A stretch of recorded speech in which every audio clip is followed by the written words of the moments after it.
¿Alguna vez has sentido que vives en piloto automático? Te despiertas, trabajas, resuelves problemas, respondes mensajes, intentas tenerlo todo bajo control, pero en el fondo sabes que estás agotado. ¿Te has dado cuenta de que orar suele ser lo último que hacemos? ¿Y no lo primero? ¿Por qué esperamos hasta que todo parezca desmoronarse para buscar a Dios? ¿Por qué posponemos encontrarnos con aquel que puede cambiarlo todo, incluso como lidiamos con lo que no cambia? Jesús nos dejó un camino sencillo, pero que exige una decisión radical. Buscad primeramente el reino de Dios y su justicia, y todas estas cosas os serán añadidas. Mateo 6:33. Esto no es una fórmula mágica, es una invitación a revertir nuestras prioridades, a dejar de buscar bendiciones y empezar a buscar a Dios ante todo. No se trata solo de empezar el día con oración, se trata de alinear tu corazón con el suyo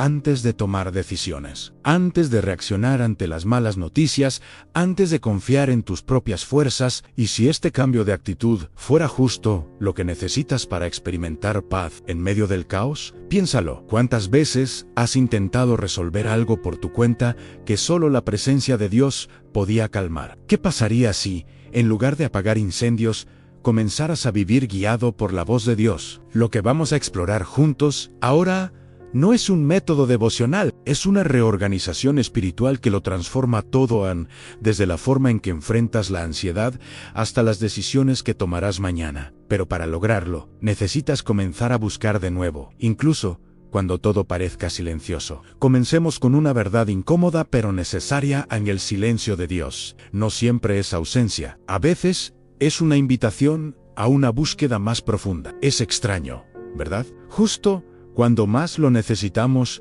parece que Dios guarda silencio. Has orado con sinceridad, has esperado con fe, y aún así, nada, ninguna respuesta, ninguna señal, solo silencio. Pero, ¿y si este silencio no es rechazo? ¿Y si es un llamado? Jeremías escribió algo que al mismo tiempo nos confronta y nos consuela: me buscaréis y me encontraréis, porque me buscaréis de todo vuestro corazón. Jeremías 2:9 y 13. Esta no es una promesa vaga, es una condición.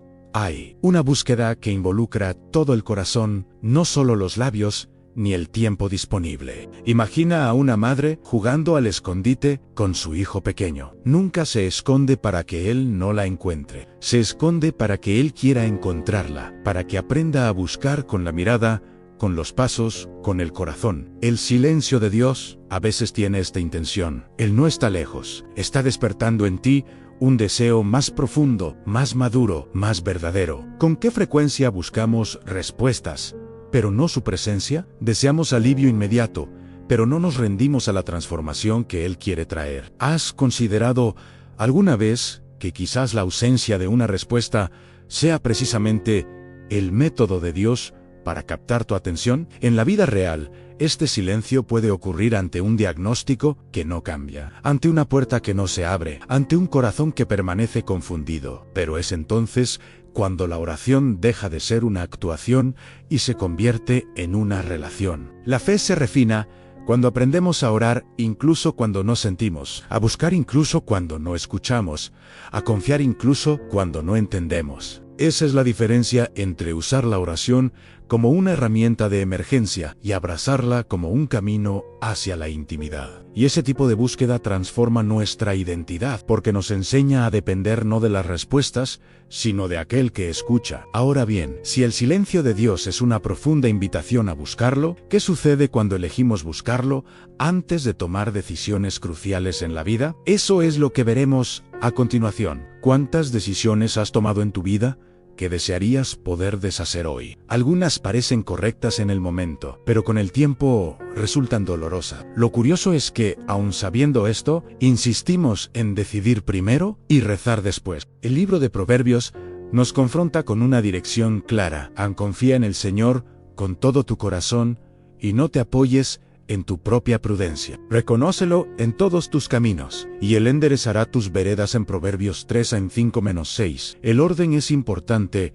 Primero la confianza, luego la claridad. Primero la entrega, luego el camino. Pero, ¿qué significa esto en la vida cotidiana? Significa que cada decisión grande o pequeña, debe estar filtrada por la presencia de Dios. No se trata de superstición ni religiosidad. Se trata de reconocer nuestras limitaciones y el riesgo de seguir solo la lógica, la prisa o la emoción. Piensa en un hombre que está a punto de aceptar una nueva oferta de trabajo. El sueldo es mejor, los beneficios son mayores. Parece la oportunidad perfecta. Pero no ora, no busca discernimiento, solo ve las ventajas obvias. Meses después, se encuentra en un ambiente tóxico, lejos de su familia, agotado espiritual y emocionalmente. Y entonces ora, pero ora desde lo más profundo de su corazón. Ahora imaginemos otro escenario en este mismo hombre. Ante la propuesta, decide detenerse ante arrodilla, no solo para pedir dirección, sino para escuchar. Está dispuesto a esperar, e incluso sin una respuesta audible, encuentra paz o inquietud. Y esta paz, o su ausencia, guía su decisión. La misma propuesta puede aceptarse o rechazarse con sabiduría, no porque haya visto el futuro, sino porque ha entregado el control a Dios. El problema no es hacer planes. El problema es hacer planes sin consultar la voluntad de Dios, aun cuando buscamos primero. No evitamos todos los errores, pero sí el de andar solos. Decidir de rodillas es declarar, con humildad práctica, que confiamos más en la sabiduría de Dios que en nuestra propia urgencia. Y hay algo aún más profundo. Aquí, cuando nos arrodillamos antes de actuar, no solo estamos pidiendo la aprobación de Dios por lo que ya hemos decidido, sino que estamos diciendo, Señor, guíame, incluso si eso significa cambiar completamente mi camino. Pero hay un detalle que a menudo se pasa por alto. La verdadera oración, antes de tomar una decisión, no se trata solo de pedir guía, se trata de renunciar a nuestra voluntad, si es necesario. Y ese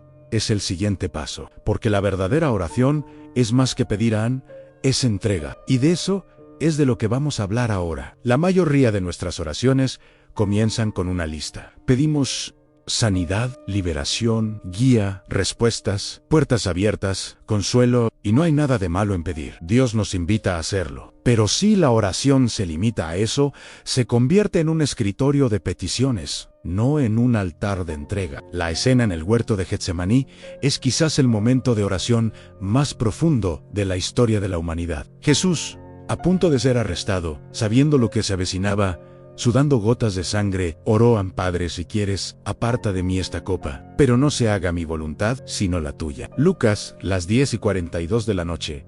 Esa no fue una oración bonita, fue una oración llena de agonía, pero fue una oración de entrega. ¿Cuántas veces oramos con la esperanza de convencer a Dios de que haga lo que queremos? Oramos por sanación, pero no soportamos la idea de que Él pueda sostenernos incluso sin sanación. Oramos por la reconciliación, pero no admitimos que la otra persona podría no regresar. Oramos por dirección, pero con el camino ya elegido en nuestro corazón. Si la oración no nos transforma, se convierte en puro ruido. En Jesús no solo pidió, Él cumplió, demostró que la plenitud de la oración no es cuando Dios hace lo que queremos, sino cuando somos capaces de desear lo que Dios quiere. Y esto tiene implicaciones prácticas. Una mujer lleva años orando por la restauración de su matrimonio. Ha probado todas las estrategias posibles y ha pasado por etapas de fe y desánimo. Un día, su oración cambia. Deja de pedir un retorno inmediato y empieza a decir: Señor, si es tu voluntad, restáurame, pero sobre todo, transfórmame. Enséñame a amarte más que a nadie. Sosténme, aunque el retorno nunca llegue. Es en este momento que llega la paz. No porque el dolor haya terminado, sino porque su voluntad ha sido depositada en el altar. La oración, en este nivel, no requiere milagros visibles. Genera transformación interna. Cuando aprendemos a rendirnos en oración, dejamos de tratar a Dios como alguien a quien convencer y comenzamos a tratarlo como un padre que sabe lo que es mejor, incluso cuando no lo entendemos. Y es esta rendición la que prepara nuestro corazón para algo que a menudo nos resistimos, a aceptar a Dios. No responde según nuestro tiempo, responde según el suyo. Y de eso es de lo que vamos a hablar ahora. Esperar puede ser una de las tareas más difíciles de la fe, especialmente cuando hemos orado, buscado, nos hemos rendido y nada cambia. ¿Alguna vez te has cansado de esperar? ¿Alguna vez has sentido que Dios tarda? Pero lo que nosotros llamamos retraso, Dios lo llama preparación. Todo lo hizo hermoso en su tiempo. Escribió el sabio en Eclesiastés 3:11: Nota, no es nuestro tiempo, es el suyo, y el tiempo de Dios no está sujeto a nuestra agenda ni a nuestra desesperación. Imagina a una joven que lleva años orando por matrimonio. Ve a sus amigos casándose, las invitaciones llegan, las redes sociales celebran historias que ella quiere vivir. Al principio, sus oraciones están llenas de expectativa. Luego, las lágrimas brotan. Y finalmente, el silencio. Hasta que un día deja de orar solo por otra persona y empieza a orar por sí misma. Por contentamiento, por madurez, por intimidad con Dios. A la respuesta aún no ha llegado, pero ella ya está siendo transformada. Este es el misterio de esperar con Dios. Mientras esperamos algo externo, Él obra en nosotros, porque más importante que recibir la bendición es estar preparado para ella. El tiempo de Dios no se trata solo del momento oportuno, se trata del corazón correcto en el momento en que llega la respuesta. En la práctica, esto significa que tu oración podría ser respondida ahora mismo, no con un cambio externo, sino con un proceso interno que aún no percibes. A veces, Dios no cambia el panorama porque está moldeando tu resistencia. A veces, no te libera ahora porque te protege de algo que hoy parece una bendición, pero que mañana traerá ruina. Esperar en la oración no es pasividad, es la actitud de quien confía, de quien dice, aunque no entienda, sigo confiando. Y esto requiere algo que a nuestra generación le cuesta desarrollar con constancia, porque orar una vez no basta. La ansiedad solo disminuye cuando la oración se vuelve diaria. Y eso es precisamente lo que veremos ahora, como la oración constante se convierte en un antídoto contra la ansiedad que tanto nos rodea. ¿Alguna vez has intentado controlarlo todo? Tu salud, tus facturas, el futuro de tus hijos, tus emociones, tus relaciones. La ansiedad nace precisamente de esta ilusión que necesitamos cargar el mundo sobre nuestros hombros, resolverlo todo con nuestras propias fuerzas, predecir lo indecible. Pablo escribió a los filipenses una guía que parece sencilla, pero que requiere disciplina y fe. No se inquieten por nada. Más bien, en toda ocasión, con oración y ruego, presenten sus peticiones a Dios con acción de gracias. A mí, la paz de Dios guardará sus corazones y sus mentes. Filipenses 4, 6-7. La paz prometida aquí no es consecuencia de que todo vaya bien. Es fruto de la oración constante. La oración, cuando se convierte en un hábito diario, no solo cambia las circunstancias,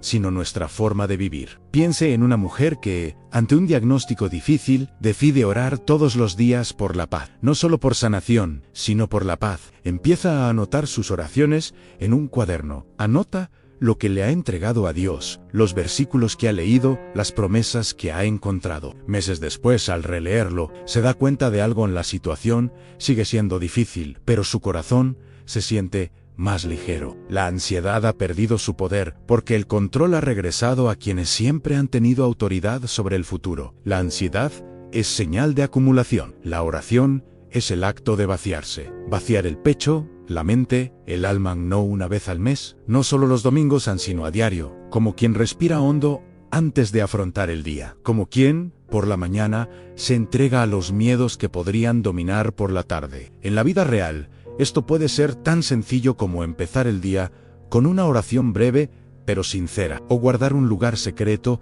incluso un rincón de tu habitación, donde tu alma se entrega cada día. Cuando esto se vuelve rutina, la ansiedad no desaparece por arte de magia, pero pierde su poder para dominarte. Y cuanto más se fortalece esta rutina, más clara se vuelve la dirección, porque Dios empieza a mostrar caminos, no solo respuestas, y eso es precisamente lo que sucede cuando buscamos antes de preguntar qué camino seguir. En eso vamos a reflexionar ahora. ¿Alguna vez te has sentido en una encrucijada en la vida y no sabes a dónde ir? Hay momentos en que todo parece borroso, ante ofertas, oportunidades, cambios, decisiones. Y por mucho que deseemos oír una voz del cielo que nos diga, ve por aquí, a veces el cielo parece silencioso, pero hay un secreto en las Escrituras que nos muestra dónde comienza la dirección. Señor, hazme conocer tus caminos, enséñame tus sendas, guíame en tu verdad y enséñame, porque tú eres el Dios de mi salvación. An Salmo 25, an 4-5. David no empieza pidiendo una respuesta, empieza con una petición de instrucción. Antes de conocer el camino, quiere aprender a andar con Dios, y eso es lo que a menudo olvidamos. La dirección de Dios no se trata solo de saber qué hacer, se trata de saber quién es Él. La claridad viene con la intimidad, y la intimidad se construye con la búsqueda. Imagina a un joven recién graduado que se enfrenta a un abanico de posibilidades a mudarse a una nueva ciudad, hacer prácticas en el extranjero o asistir a un curso misionero. Podría tomar una decisión basándose en el dinero, el estatus o la seguridad, pero elige hacer algo diferente. Comienza cada mañana con una sencilla oración: Señor, no quiero ir delante ni detrás, quiero caminar contigo. Y a medida que pasan las semanas, se da cuenta de que una de estas opciones sigue brindándole paz, incluso ante los desafíos. No oye una voz audible, pero la guía llega en sutil, firme, silenciosa. Esto es lo que sucede cuando buscamos a Dios primero. La decisión puede no ser más fácil, pero el corazón se vuelve más sensible. Y esta sensibilidad es la tierra donde Dios siembra su voluntad. No es magia. Es una relación, y cuanto más buscamos, más comprendemos que la dirección de Dios no es un mapa, es un compañero. Y esto nos lleva a una verdad a la vez aterradora y liberadora. Al depender de Dios no es un acto de debilidad, es señal de madurez. Y por eso, en el siguiente paso, comprenderemos cómo la dependencia total de Dios se convierte en la base de una vida espiritual sólida. En una cultura que exalta la autosuficiencia, depender de alguien más parece señal de debilidad. Pero ante Dios ocurre lo contrario. La madurez espiritual no se mide por tu fuerza, sino por la profunda convicción de que sin Él nada puedes hacer. El apóstol Pablo escribió algo que deconstruye toda lógica humana: cuando soy débil, entonces soy fuerte. 2 Corintios 12:10. Esta no es una paradoja fácil, es una verdad espiritual. La verdadera fortaleza surge cuando dejamos de fingir que controlamos y empezamos a vivir en dependencia del Espíritu. Imaginemos a un padre enseñando a su hijo pequeño a montar en bicicleta. Al principio, el niño solo se mueve con la mano firme de su padre, quien sujeta el sillín. Cree que pedalea solo, pero no es así. Su padre lo apoya, corrige su trayectoria y evita que se caiga. Poco a poco, el hijo gana confianza, no porque tenga el control, sino porque sabe que lo apoyan. La vida cristiana se parece mucho a esto. La madurez no consiste en pedalear sin Dios. Es reconocer que, incluso cuando crees tener el control, es Él quien te frena. Y esta conciencia lo cambia todo a nuestras oraciones, nuestras decisiones, nuestra manera de afrontar el dolor. En la práctica, esto significa vivir cada día con la humildad de quien se despierta diciendo: Señor, no sé qué me espera, pero dependo de ti en cada paso. Significa consultar a Dios antes de actuar, confiar incluso sin señales y dar gracias incluso antes de ver la respuesta. Significa dejar de adelantarse y aprender a caminar al ritmo del Espíritu. No es una fe infantil que espera que Dios lo resuelva todo como por arte de magia. Es una fe madura que confía incluso cuando no comprende, que espera incluso cuando le duele, que se somete incluso cuando prefiere controlar. Esta dependencia no te disminuye. Revela que finalmente has comprendido quién es el sustentador de tu alma. Y es en este estado de entrega y abandono donde nace la oración más sincera, la que no solo pide respuestas, sino comunión. Y con esta oración concluiremos. Después de todo lo que has escuchado hoy, respira hondo por un momento, sin prisa ni ansiedad, sino con conciencia. Porque la verdadera oración comienza aquí, cuando el corazón, tocado por la verdad, decide entregarse por completo. Quizás estés cansado de intentar controlarlo todo, de rezar sin ver respuestas, de tomar decisiones sin paz, de buscar y no encontrar. Y te entiendo, todos